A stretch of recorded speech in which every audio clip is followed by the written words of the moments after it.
This is about zesting and juicing citrus fruits. When you're grating, you only need the outer fragrant zest and not the bitter pith underneath. This is an old-fashioned four-sided grater and it does the job perfectly. A microplane is also good for grating, provided you use it with caution. Don't press too hard or you won't just get the outer zest. When you don't want it quite so finely grated, use this, which is a zester. As you can see, this really does only take the outer zest.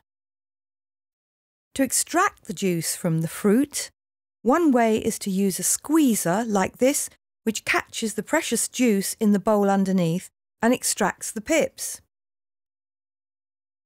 And then there's this. This is called a reamer. It does a very quick, efficient job as long as you're prepared to fish the pips out afterwards.